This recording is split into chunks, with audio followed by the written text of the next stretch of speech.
El tema que me ha tocado a mí ahora para hablar es un tema que es muy interesante porque siempre los poderes de las tinieblas es algo que crea un gran interés, una gran curiosidad. Es lógico que eso sea así. Jesús nos habló de ese Hades, de ese reino inferior, de ese reino, digámoslo así, subterráneo, porque la palabra Hades es una palabra griega que se usaba para designar el reino subterráneo. De hecho, la palabra inferi, en latín, de donde viene infierno, significa las partes, las regiones inferiores.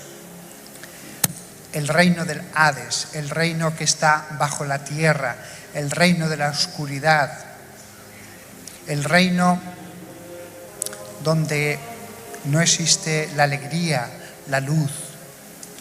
Esto es lo que la palabra del Evangelio que usaron los evangelistas, es lo que significa esa palabra.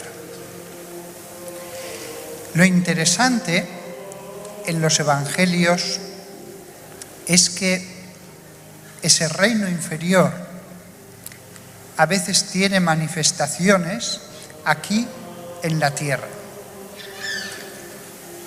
Se ve eso claramente en los daimonezomenus, los endemoniados. Hay otros momentos en que dice el texto que venía gente a Jesús que tenía espíritus malos, o también la expresión espíritus impuros. Es la misma palabra del Señor la que nos dice que hay esas manifestaciones. Pero es algo excepcional, no es algo normal. Cuando a mí me venía la gente a preguntar si tenían algo o no, lo que yo hacía después de hablar con ellos era imponer las manos, orar un rato y ver si algo se manifestaba. Y efectivamente, había algunas personas en las que se manifestaban los malos espíritus. En unas poseyéndolos, los endemoniados, en otras simplemente una influencia, las personas que tenían un espíritu malo. Pero si yo oraba y no se manifestaba nada, es que no había nada dentro. Porque cuando se manifestaba un mal espíritu, se manifestaba desde dentro. Ellos, los posesos o los que tenían influencias, lo notaban dentro. Sin embargo, si yo oraba y le preguntaba, ¿siente usted algo? No, no siento nada. Insistía en la oración y nada se manifestaba, pues es que no había nada. Esta experiencia de los que tienen espíritus malos, aquí que hay tantos de la renovación carismática, lo habréis visto. ¿Qué tiene que hacer un grupo cuando alguien que ha venido por primera vez de pronto se manifiesta, etcétera? Bueno, si es un caso de posesión, lo enviaréis al exorcista de la diócesis. Pero mientras tanto, no interrumpáis la oración, no interrumpáis la alabanza. Vosotros seguís orando, seguís alabando a Dios, normal. Vosotros seguís haciendo lo que estabais haciendo. Y muchas veces, la persona que tenía un espíritu malo queda liberada por la alabanza a Dios, por la gloria a Dios que se da en ese grupo, sin hacer ningún exorcismo. A lo mejor está en esa situación 5 minutos o más tiempo, pero después ya se va sintiendo mejor y ya se queda normal. Lo ideal incluso en una diócesis grande es que además del exorcista haya un grupo o varios grupos que con permiso del obispo puedan ayudar al exorcista, puedan encargarse de los casos que simplemente tienen una influencia, hay una acción del demonio que no llega a ser posesión y que a base de venir a ese grupo a orar, a cantar, a alabar a Dios, pues quedan liberados. Se quita trabajo al exorcista y el grupo, a través de la oración de liberación, dirigiéndose solo a Dios, logra la liberación de esa persona si tenía algo. En ese sentido, los laicos podéis hacer una grandísima labor, tan grande que yo he conocido alguna diócesis en España que incluso aunque el obispo tenía su exorcista nombrado, al final los casos que surgían, él le gustaba más dirigirlos a un grupito de laicos que no tenían sacerdote, pero que él sabía que ese grupo de laicos recibía los casos con amor, con cariño, sin prisa, con fe, mientras que el sacerdote exorcista era un hombre importante que tenía muchas ocupaciones, tenía poco tiempo, tenía menos experiencia también, aunque pasaron los años, pero claro, es que iba mucha más gente al grupo que al exorcista. Y al final el obispo, aunque lo mantuvo en su cargo, pero él, si tenía confianza, le decía, mira, ve mejor a este grupo, ve mejor a este grupo. Con lo cual, fijaos la labor tan grande que se puede hacer por parte de los laicos. Lo único que yo os pido, y os pide la Iglesia, es que todo sea hecho con conocimiento y permiso del obispo, para que haya orden, para que no haya abusos. Hay grupos que ven demonios en todas partes, otros no los ven en ningún lado, otros, como los exorcistas algunos, pues piden test psicológicos y más test psicológicos y nunca acaban de estar convencidos, y después, si no salen los demonios a la primera, pues ya, ¿y por qué no salen si yo me he esforzado mucho? Hasta he ayunado. Los grupos podéis hacer mucho bien y se puede acumular una experiencia con los años en un número de personas que será muy útil para los futuros exorcistas que pueda haber en la diócesis. La Carta de la Congregación para la Doctrina de la Fe dijo que los laicos, al hacer oración de liberación, se dirigieran solo a Dios, pidiendo a Dios por la liberación de las posibles influencias demoníacas que tenga la persona, pero que no se dirigieran al demonio, que no le hicieran preguntas, que no le dieran órdenes. Con la oración de liberación basta para que muchas personas queden liberadas. Incluso los grupos de liberación son muy buenos porque hay casos de personas que vienen con problemas mentales y uno no sabe hasta qué punto puede haber allí algo de influencia demoníaca. Viene alguien con una depresión, por ejemplo. La depresión es una enfermedad, pero en algunos casos, a veces, hay una cierta acción también de los malos espíritus. Lo mismo con otras enfermedades mentales. La enfermedad mental existe. La enfermedad mental la puede sufrir una persona incluso con vida de oración y con mucha vida espiritual. El cerebro y también la psique humana pueden enfermarse, con lo cual necesitamos también la ayuda de los psiquiatras y de los psicólogos. Ojalá todo se arreglara con exorcismo, pero no es así. Hay enfermedad también. Entonces, Dejando claro esto, hay que tener en cuenta que, sin embargo, en algunas enfermedades, en algunos casos, además de la enfermedad, puede haber una cierta influencia demoníaca. Puede haber una tentación muy continua, muy insistente, muy profunda, muy fuerte en una persona. Hablando con la gente, yo me daba cuenta de que a veces tenían enfermedades, pero siempre oraba por ellos. Y algunos de ellos, además de la enfermedad, tenían un espíritu. Y empezaban a decir: Padre, me están dando ganas de vomitar. O Padre, estoy empezando a temblar. O siento un dolor fortísimo aquí. O como un anillo que me aprieta en la cabeza. Podría seguir con los síntomas. No tiene sentido que explique todos. Si vosotros oráis por alguien, si esta persona se siente mal, allí hay algo que no es natural. La labor de los laicos. Es más, os diré otra cosa.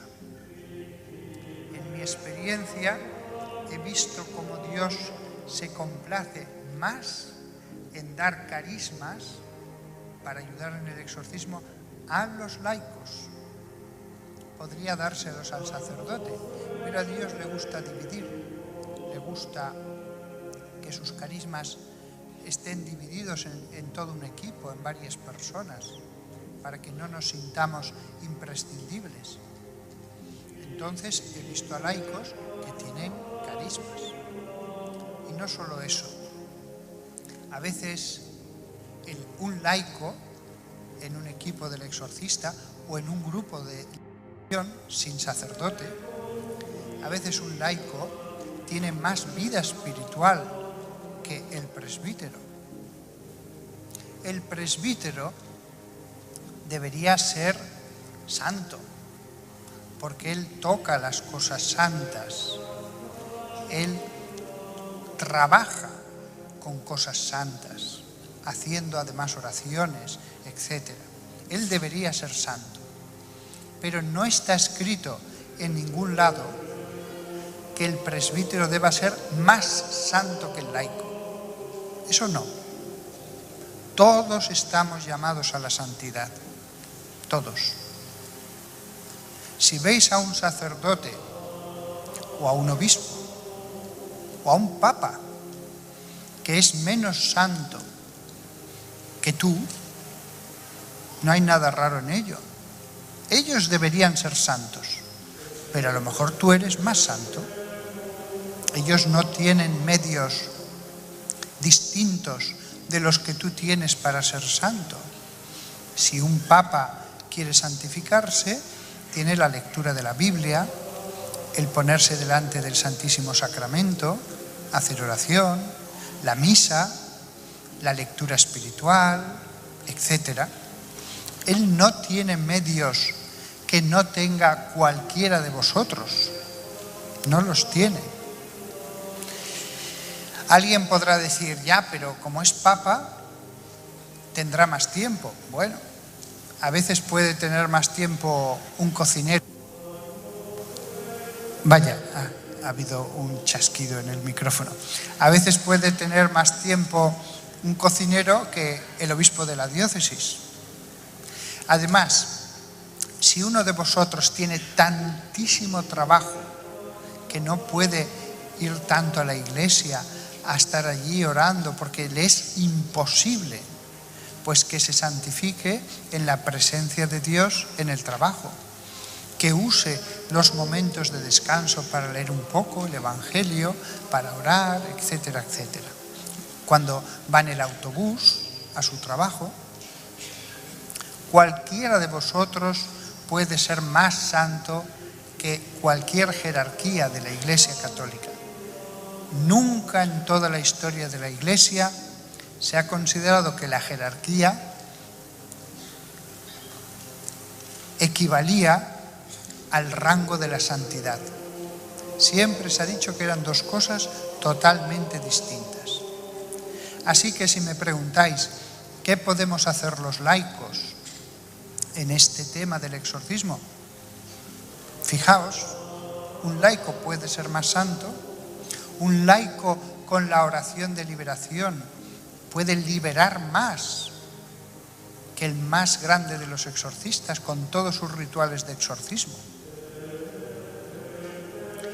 Dejando claro esta parte, pasamos ahora al tema de los maleficios, de la brujería. La gente me suele preguntar, muy agobiada, acerca de estos temas. A mí me gustaría, sobre este asunto, no daros mi versión de las cosas, sino la de Jesús.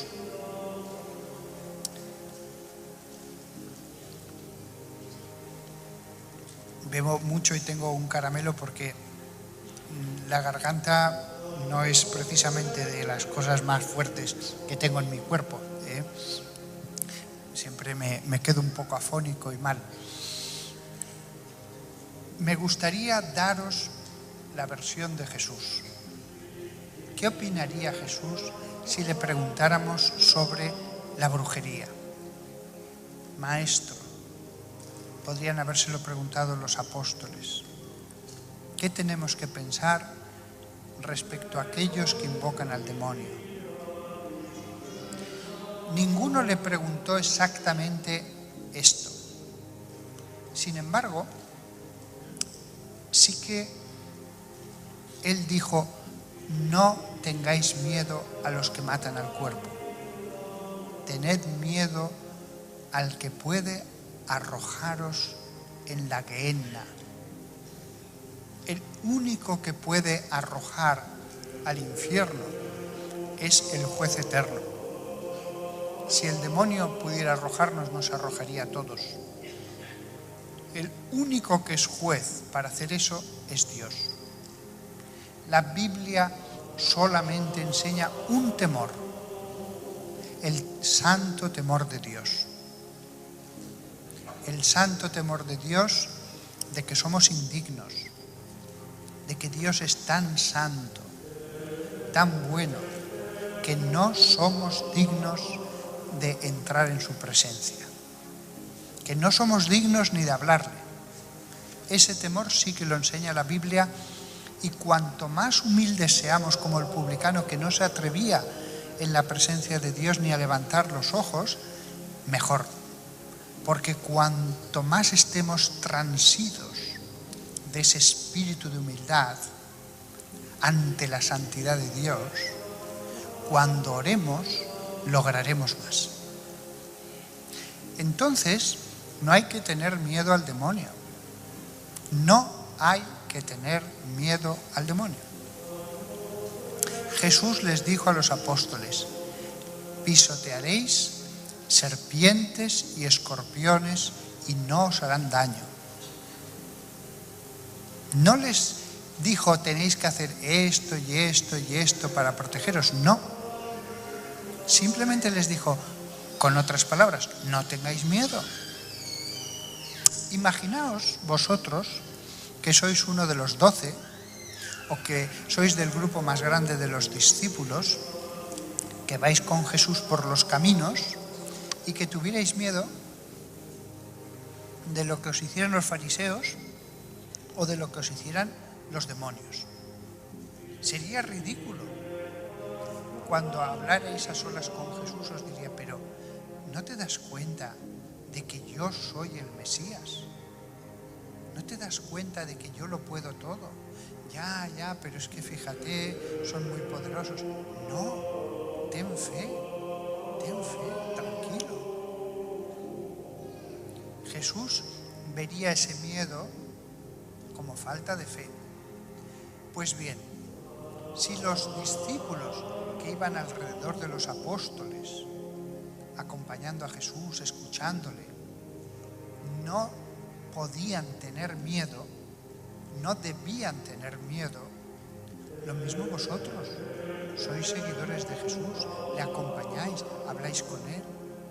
Yo muchas veces, cuando estoy en Alcalá, pues si voy por la calle a hacer algo andando, pues me imagino a Jesús a mi lado. O si voy en mi automóvil, camino del hospital donde soy capellán, pues me imagino a Jesús o a la Virgen a mi lado y les hablo. Es un modo de mantener la presencia de Dios.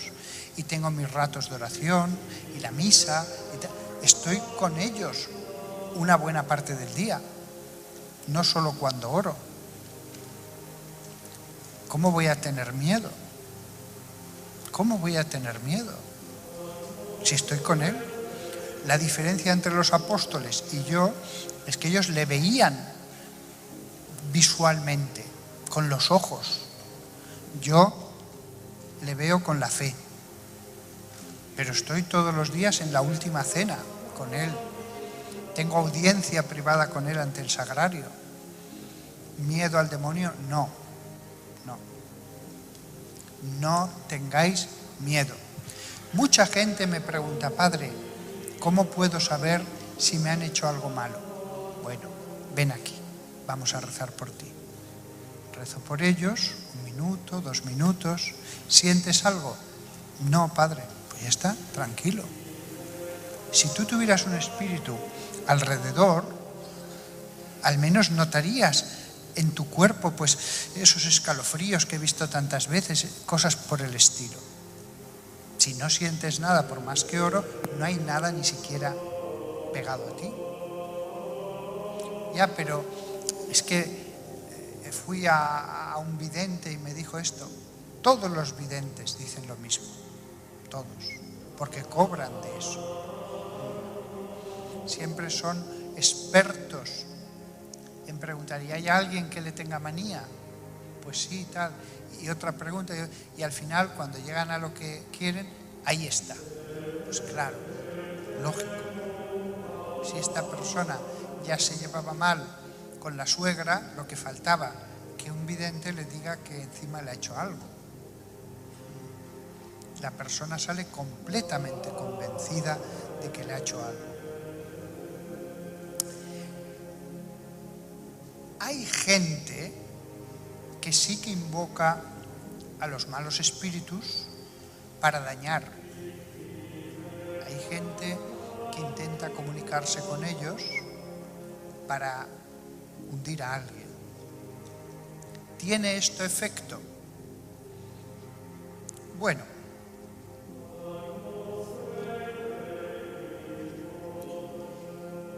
desde luego siempre no. Siempre no, porque si no tendría demasiado poder el infierno sobre la tierra. Si cualquier persona pudiera invocar a los malos espíritus, hacer un rito mágico de vudú, de macumba, lo que sea, para dañar a alguien, y eso siempre tuviera efecto, el poder sería impresionante y todo el mundo lo sabríamos. Sin embargo, hay un versículo en el libro de la Sabiduría, Sabiduría capítulo 1, versículo 13 y el 14, esos dos voy a leer. Dice, porque Dios no hizo la muerte y no le da placer destruir a los vivientes. Para existir, Él creó todas las cosas. Las criaturas del mundo tienen salud y en ellas no hay un veneno mortal.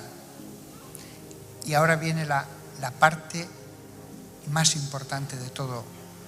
Y el Hades, el infierno, no tiene poder sobre el mundo.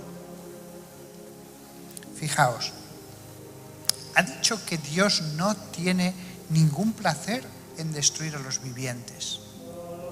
No los ha creado para después abandonarlos a su suerte, abandonarlos a los opresores de este mundo o a los que hacen sufrir por parte del mundo de abajo. ha dicho que los creó para existir y que las criaturas tienen esa salud que Dios les ha dado y que en ellas no hay veneno mortal. Dios no puso veneno mortal al crear las criaturas, dice el libro de la sabiduría. Pero después añade una cosa que es la más importante para todo este tema que hemos hablado. Y el infierno no tiene poder sobre el mundo. El infierno no tiene poder sobre el mundo. Y el libro de la sabiduría es del Antiguo Testamento. Todavía no se había producido la redención. Por lo tanto, no creáis que los demonios tienen más poder del que realmente tienen, porque no es así, no es así. Dios nos ha dicho en la Biblia que ellos tientan. También nos ha dicho que hay algunos posesos o influencias demoníacas. También nos ha dicho que en la época del Apocalipsis, pues sus servidores podrán hacer algunos signos extraordinarios. En Hechos aparece una joven esclava que tenía un espíritu pitónico, que podía decir cosas del futuro. Pero de allí a pensar que somos juguetes en manos del demonio, que Él nos destruye cuando Él quiera, que su poder es perfecto, no. Fijaos, hay servidores del mal que invocan a los demonios para hacer el mal. Hay servidores del bien que invocan a los ángeles, a los santos, a la Virgen María, para hacer el bien.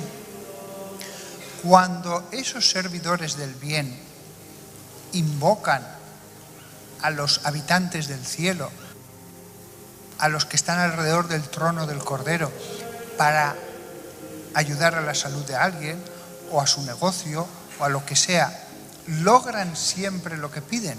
No, no. Y eso que Dios nos insiste a que pidamos con fe, a que pidamos con la seguridad de que Él nos lo va a conceder. Con la seguridad de que Él nos lo va a conceder, pero si lees toda la Biblia, entiendes, sí conviene. Aunque Él nos anima a pedir, incluso si hace falta que una montaña se arranque y se plante en el mar, vemos que no ocurre todo lo que le pedimos cuando se tratan cosas de este mundo material, negocios, salud, etc. ¿Creéis, por lo tanto, que si nosotros no logramos eso en el mundo material, lo van a lograr los servidores de Satanás? Yo os digo que no. ¿Significa esto que los maleficios, sean de lo que sean, vudú, macumba, satanismo, eso da lo mismo? ¿Significa que los maleficios nunca tienen efecto? No me atrevo a decir tanto. Mi opinión personal es que algunas veces Dios sí que puede permitir que tengan efecto, para que veamos el poder del mal, para que la persona, siendo atacada por demonios, busque la ayuda en Cristo. Alguna vez los maleficios, mi opinión es que tienen efecto. Pero no es lo mismo decir alguna vez tienen efecto a decir siempre tienen efecto. Esto es automático. No, no. Por lo menos eso no nos lo enseña la Biblia. Al revés. En el libro de Juan hay un versículo que siempre os tiene que dar mucha tranquilidad, porque habla de los pájaros que se venden en el mercado. Y dice Jesús, ¿no habéis visto a 2 pájaros en el mercado que se venden por una pequeña moneda? Pues ni uno solo de ellos cae muerto sin que Dios lo permita. Dios se preocupa hasta de los pájaros que veis por el campo, al lado de la carretera, en la ciudad, una paloma que se posa allí en un parque a picar un poco que alguien ha dejado. Dios tiene cuidado hasta de esa paloma. ¿Cómo nosotros vamos a ser abandonados en las manos de los demonios? A partir de ahora, yo os pido en el nombre de Dios, jamás volváis a tener temor a cualquier tipo de brujería. Que me entero, porque así me lo dice alguien, te estoy haciendo brujería para hundirte. Vale, yo oraré, yo seguiré yendo a misa, me seguiré confesando y ya está. Haz lo que te dé la gana. Tranquilidad. Si alguna vez veo lo extraordinario, entonces iré al exorcista, él orará y se verá si tengo un espíritu. Pero tienen que ser cosas extraordinarias. Hay personas que me dicen, padre, es que me ha ido mal el negocio, es que mi salud está mal, es que tengo problemas familiares. Son demasiadas cosas juntas. A cierta edad se tienen problemas de salud, siempre hay problemas en la familia, hay negocios que salen mal. Estas 3 cosas, y no suele haber muchas más, es completamente normal que salgan mal. A mucha gente, a millones y millones de personas en cualquier país, sin intervención del demonio. Pero nosotros enseguida pensamos, es el demonio. De todo le echamos la culpa al demonio. Y pensamos que la solución de todo es el exorcismo. Jesús hizo los exorcismos cuando alguien venía y entonces se manifestaba un espíritu. En los grupos de oración carismáticos, lo sabéis, a veces se manifiesta un mal espíritu. Pues eso es todo. El que lo necesite recibirá un exorcismo. Pero simplemente porque me ha ido mal en el trabajo, porque tengo un problema de salud, porque no, aunque añadamos un problema familiar. Esas son cosas naturales que casi siempre se deben a razones naturales. Podemos buscar la razón, si queremos, o en el pecado nuestro, o, si hemos sido fieles a Dios, en que Dios nos está probando. Como a Job. El libro de Job nos da la razón porque a veces Dios permite el mal. Pero lo que no tiene ningún sentido, según la Sagrada Escritura, es vivir con temor, vivir con esa impresión de asedio, vivir con infinidad de medidas de protección. Hay que hacer esto para que no te entre este demonio, hay que tirar esto, todo es malo. Al final todo es malo, todo es peligroso, todo puede estar ritualizado. Todo puede estar ritualizado. Vosotros no debéis seguir ese camino porque desde luego las Escrituras no nos lo enseñan. Y si las cosas fueran tan peligrosas y tan malas y fuera un peligro tan real, tan inminente, la Sagrada Escritura que busca nuestro bien nos lo hubiera advertido. No estoy diciendo que no haya a veces maleficios. No estoy diciendo que alguna vez no funcionen. Pero para pensar que me han hecho un maleficio, tengo que ver algo extraordinario. Un maleficio es algo que no es ordinario, es extraordinario. Luego, para pensar que me lo han hecho, debo ver algo que ya no es natural. A mí, de verdad, me gustaría que con esta charla echarais fuera de vuestra cabeza todos esos temores. Porque si yo he hecho el viaje tan largo desde España, que son muchas horas, con el jet lag después, no es para contaros anécdotas del demonio, ni para contaros cosas de la magia. Hay gente que le encanta decir, y entonces cogieron la sangre de un macho cabrío y lo echaron sobre la foto, y bla, bla, y entonces... No, para eso no hubiera hecho un viaje largo. Pero para dejaros en la paz, en la tranquilidad, sí. Para eso sí.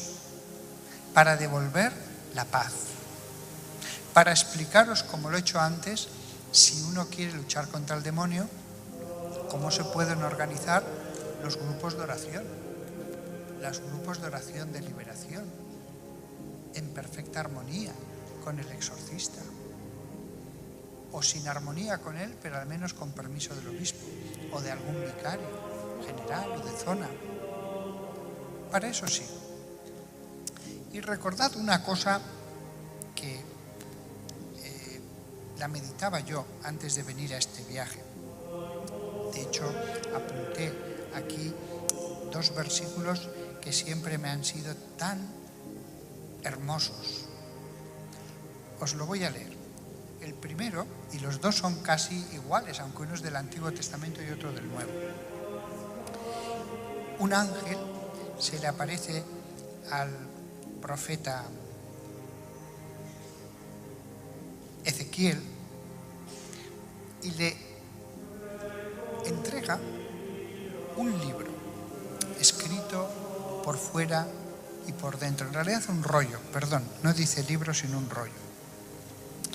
Y dice el profeta, me dijo, hijo del hombre, alimenta tu estómago y llena tu cuerpo con este rollo que te estoy dando. Entonces lo comí y era dulce como la miel en mi boca. Entonces me dijo, hijo del hombre, ve de Israel a hablar con mis palabras a ellos. La escena es preciosa, es una visión, no ocurrió en la realidad, es una visión que tuvo el profeta. Un ángel le entrega un rollo, él lo come y era dulce como la miel. Estaba escrito, dice antes, por fuera y por dentro. La palabra de Dios, la palabra que viene directamente de Dios y de la que nos alimentamos. ¿Qué hace Jesús cuando se le presenta el diablo en el desierto? ¿Hace un exorcismo? No. ¿Hace alguna fórmula de protección? No. Lo único que va a hacer va a ser responder, repetir la palabra de Dios. A cada tentación, Jesús va a responder con las palabras de las Escrituras. Que queréis estar no solo protegidos, sino llenos de la gracia de Dios. La palabra de Dios es viva. La palabra de Dios os protege en el sentido de que os hace estar cada vez más llenos de amor a Dios. Os protege porque cada vez más confiáis en Él, le amáis más, queréis seguir los caminos de Dios.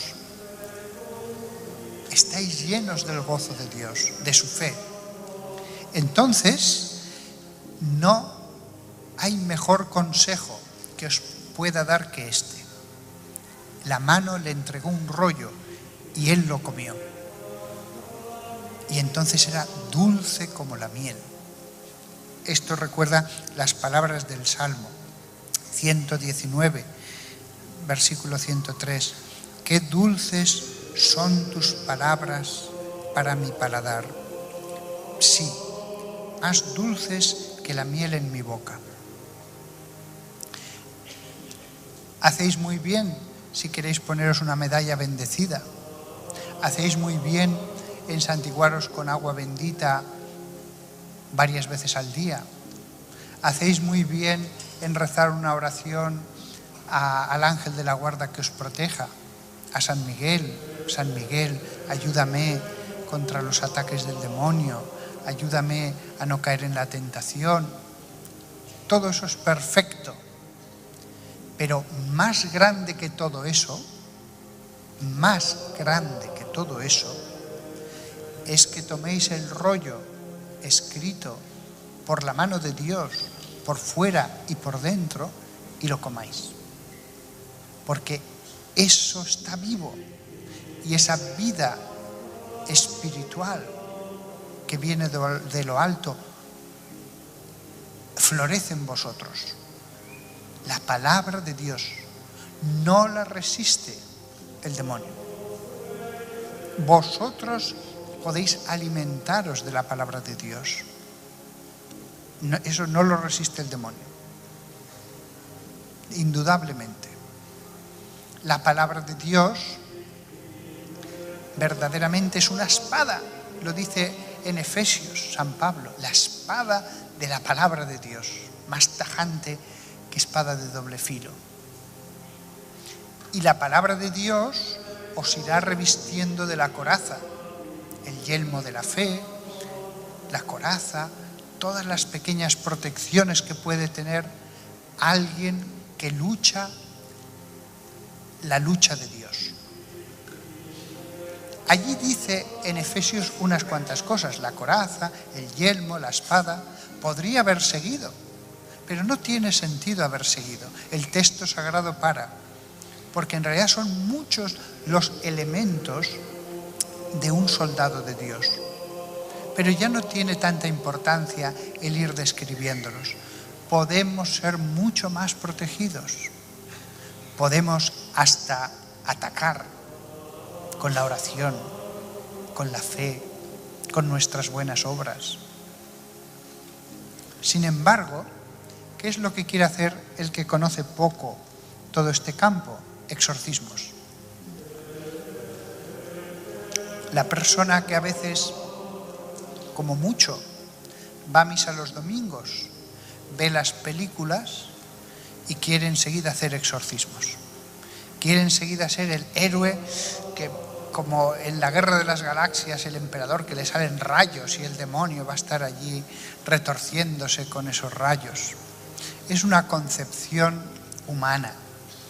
Es una concepción, esa lucha que se ve en las películas, muchas veces mágica, como la película Constantín, por ejemplo, y otras. Es pura magia, aunque sea con objetos cristianos y objetos bendecidos.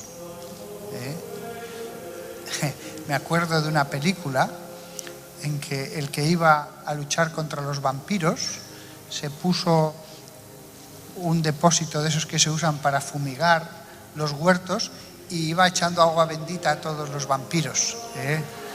Iba haciendo así con una mano y con la otra les iba echando el agua bendita a la cara y eso, gritaban.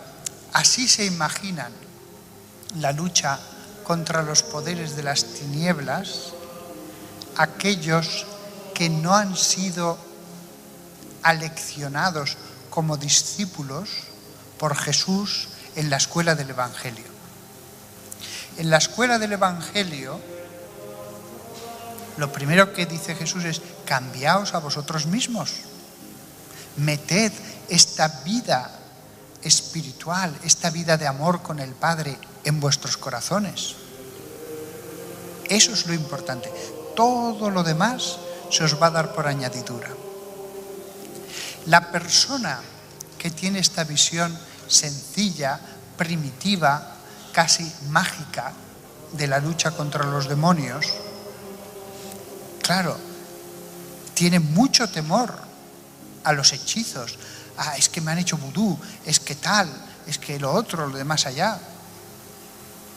Hay sacerdotes que cuando empiezan su ministerio de exorcistas, pues dedican mucho tiempo a preguntar, a ver, ¿y qué cree que le han hecho? pues yo creo que esto y lo otro, y entonces habrán hecho una foto con una foto, o si empiezan a exorcizar, a preguntar qué habéis usado una foto, y qué habéis hecho, qué rito habéis hecho, qué tal, qué cual. Los exorcistas con gran experiencia, como el padre Amorth y otros, no importa nada. Lo que voy a hacer es expulsarle, ya está. No me importa si este demonio está aquí por la macumba, por la santería afrocubana, por lo que sea. Lo único que voy a hacer ahora es orar hasta que salga y punto final. Ese desprecio hacia la brujería, hacia la magia, es lógico. Nosotros somos seguidores de Jesús. No tiene, en mi opinión, ninguna importancia el modo con que se hace una brujería. No me importa si usan el hígado de una vaca, fotos, un poco de pelo, un traje que llevé, no importa. Eso es pura materia. La foto está allí, yo estoy aquí. Que le echan sangre de un gallo. Sangre, puros elementos químicos que echan allí. Si alguna vez, como excepción, Dios permite que un demonio me ataque, no será por la materia que hayan usado en la brujería, no. Será solo porque un servidor del mal invocó a los demonios y el demonio dijo, pues está bien, le voy a dañar, y Dios lo permitió. Solo cuando se produce esa conjunción de voluntades, el que pide a un servidor del mal hacer un maleficio, ese servidor del mal que lo hace e invoca al demonio, el demonio que dice, está bien, voy a hacerle daño, ellos no son nuestros siervos, y Dios que lo permita, solo cuando todas esas puertas se abren, podrá suceder lo que Dios quiera. Solo. Y el resto de las veces, nada. Nada. No tengáis miedo. No tengáis miedo. Cuanto más se conoce este mundo, menos temor hay. Yo he escuchado al padre Amorth, el exorcista de Roma, y a otros que han trabajado toda la vida. No solamente no tenían miedo, sino que además es que no les importaba nada lo que hubieran hecho otros como rituales para la brujería. El único que tiene mucho interés en que prestemos mucha atención a la brujería es el demonio. Él sí que tiene mucho interés en que creamos, es muy importante usar alas de murciélago y un hueso de un muerto, y que se haga en la luna creciente, y que rocío de la mañana. Él sí que tiene mucho interés en hacer de todo eso una técnica, una especie de ciencia del mal. Pero no sirve para nada. No sirve para nada. Así que a partir de ahora, centraos en Dios. Poned toda vuestra confianza en Dios. Y ya está. No tenéis nada. Las maldiciones. Hay un versículo de Proverbios, capítulo 26, versículo 2, que dice: como un gorrión en su revolotear, como una golondrina en su volar, una maldición no merecida no va a ningún lado. Si a mí alguien me maldice y yo no merezco esa maldición, Dios dice, no va a ningún lado. Sin embargo, la Biblia sí que dice que si yo oprimo a alguien, que si yo le hago sufrir, que si yo le estoy oprimiendo, que Él me maldecirá y Dios escuchará su maldición. Eso sí que lo dice Dios, sin ningún rito, sin ningún rito. Pero el resto, yo siempre os lo digo, quedaos tranquilos, quedaos tranquilos. Dios ha puesto un orden en este mundo. Lo ha dicho el mismo Señor. El infierno no tiene poder sobre este mundo.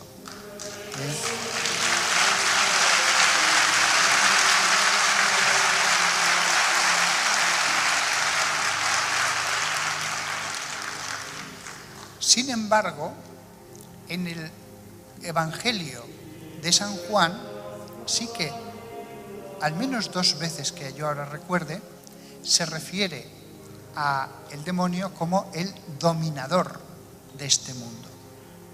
Es verdad, hay tanta gente en la que el mal se ha enseñoreado, en la que el mal es el que gobierna. Eso es verdad. Desgraciadamente, sí que hay seres humanos que son como juguetes en manos de los demonios. Pero son juguetes por el pecado, no por maleficios. Y de verdad que hay un demonio que le puede decir a otro, ¿ves a ese hijo de Dios? Sí.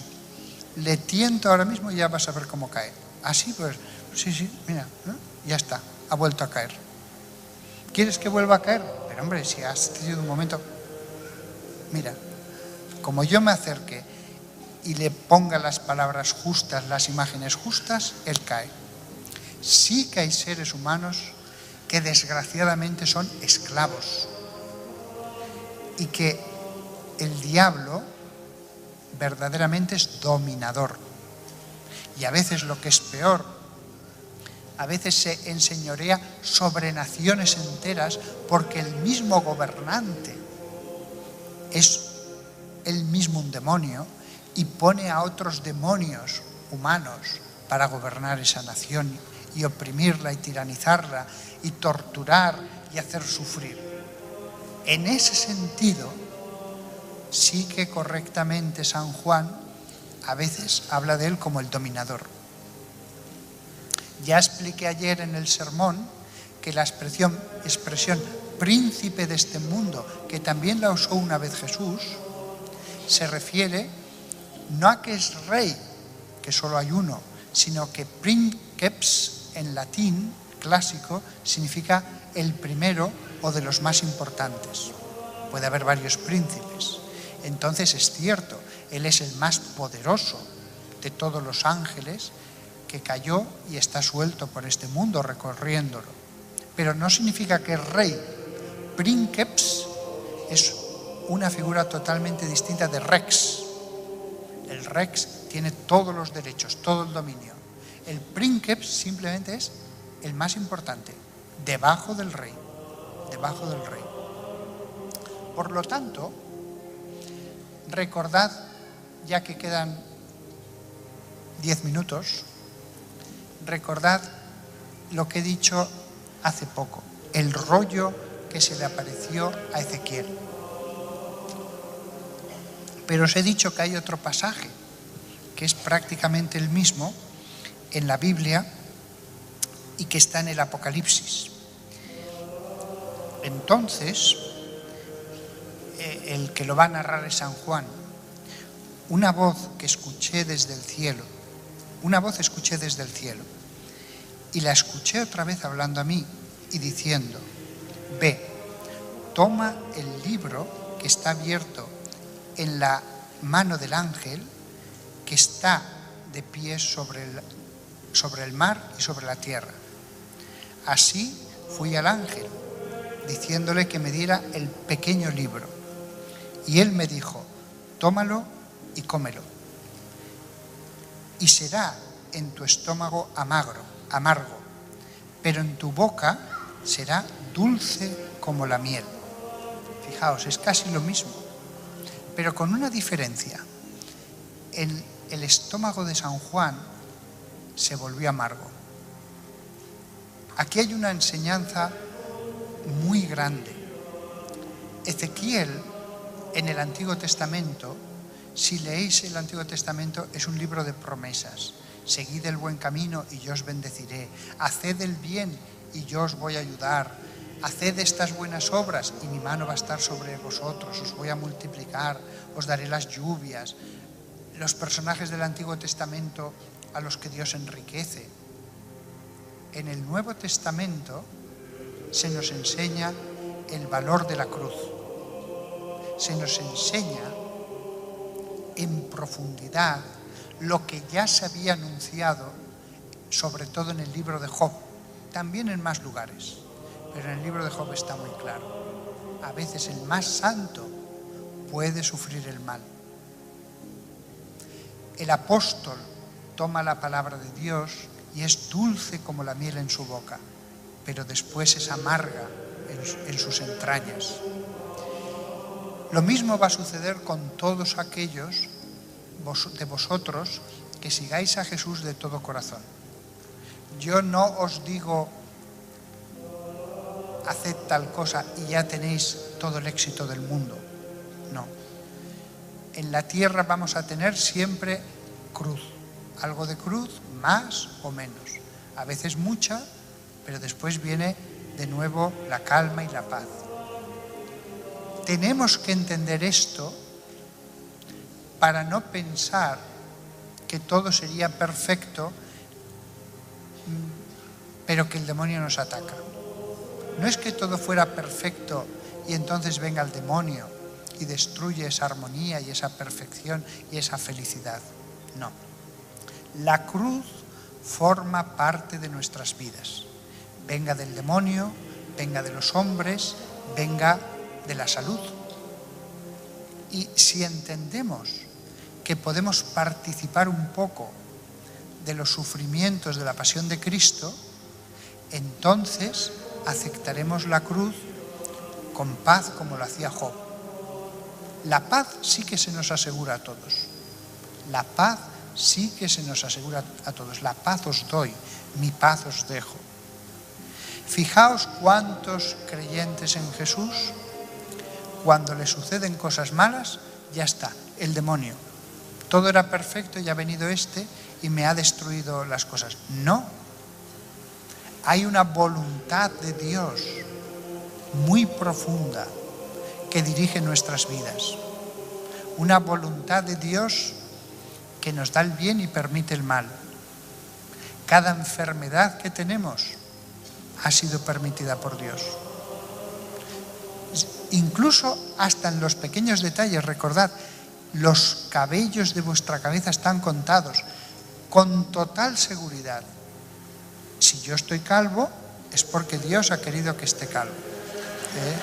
Si yo llevo gafas, es porque Dios ha querido que llevo gafas.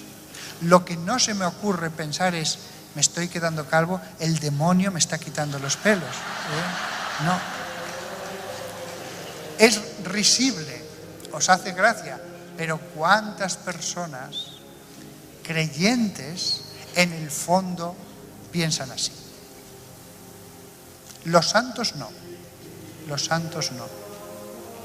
A mí me gustaría de verdad, y con esto ya estoy en los ultimísimos minutos, el rollo y el libro pequeño. Alimentaos de la palabra de Dios. Alimentaos de la palabra de Dios. La palabra de Dios solo con leerla, aunque estéis cansados, aunque no os concentréis, aunque parezca que no entendáis, solo con leerla ya la estáis comiendo. La podéis meditar, que es como masticarla más, y eso va a hacer un efecto. Yo recuerdo que en Roma tomé la muy buena costumbre cada día de escoger un versículo de la Biblia, copiarlo en un papelito y ponerlo allí bien a la vista por donde pasaba todo el día. Y cada vez que pasaba lo repetía, lo meditaba. Siempre me hablaba Dios.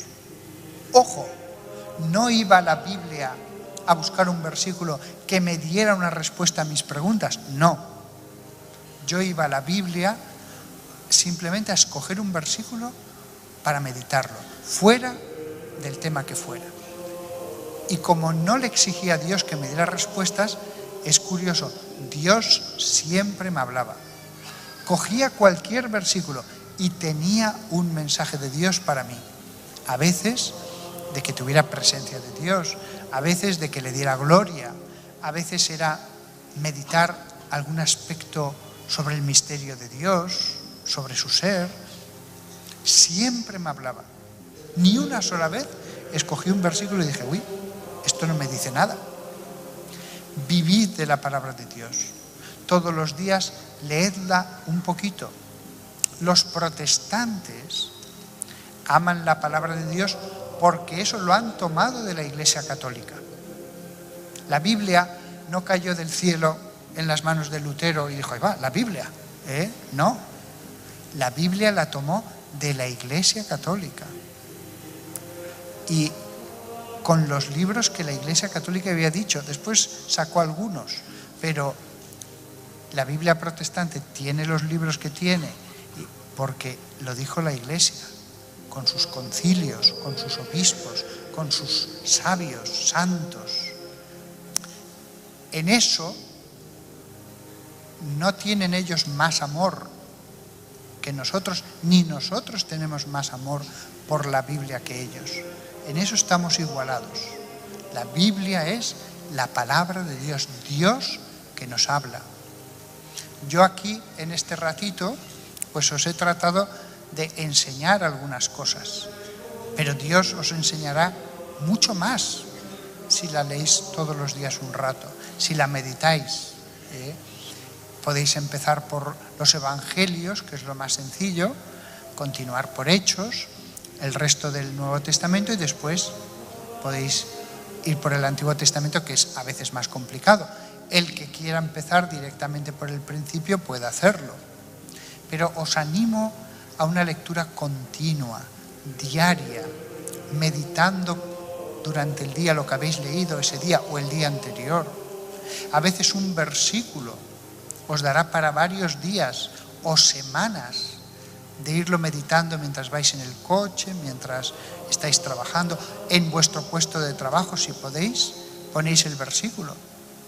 Si no, lo podéis llevar en el bolsillo y cada vez que metáis la mano en el bolsillo os encontraréis el papel y os acordáis de memoria de lo que dice. El que vive en la palabra de Dios, dentro de la palabra de Dios, no teme al demonio. El que conozca al demonio solamente por libros que no son la palabra de Dios, va a ver al demonio según se lo ha enseñado alguien, este autor o este otro autor, pero nosotros no somos palabra de Dios. Nosotros, cada uno le damos un enfoque. La única cosa que es perfecta es su palabra. Y es un escudo, y es una espada, es un yelmo, porque allí está la fe, allí está todo, todo. Y ella os guiará.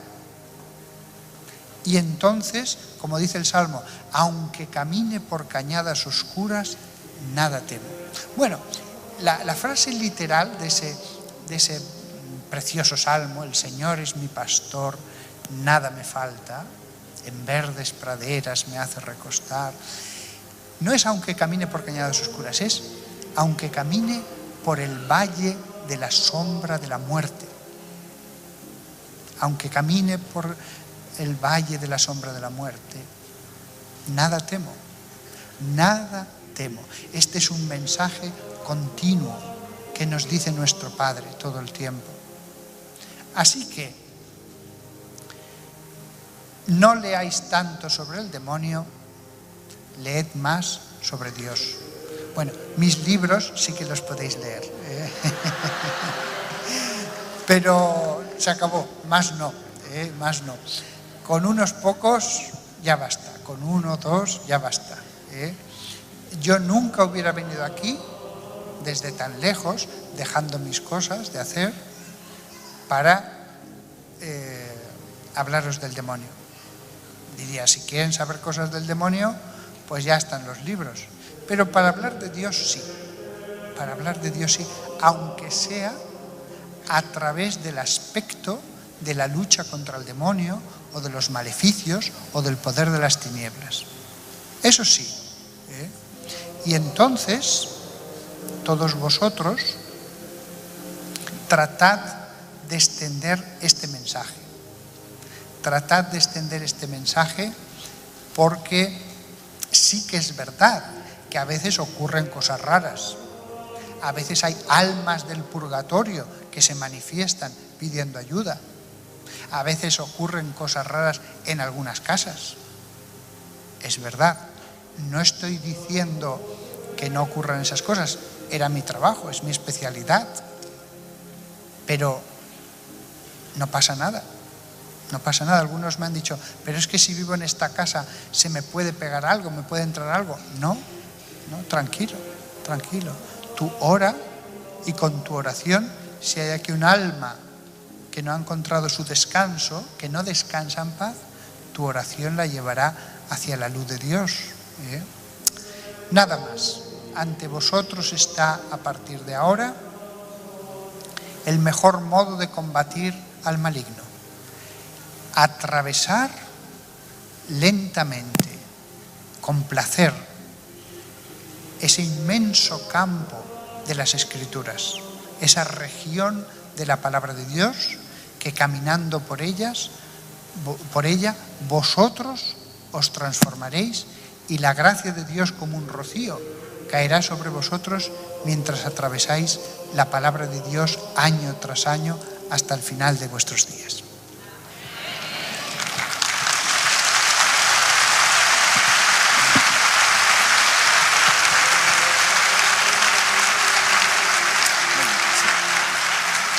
Gracias, Padre Fortea. Queremos entregarle este sencillo detalle, pero con mucho cariño, por habernos acompañado el día de ahora.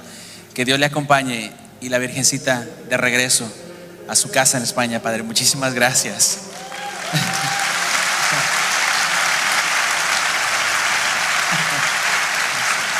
Gracias, Padre. Muchas gracias. Gracias.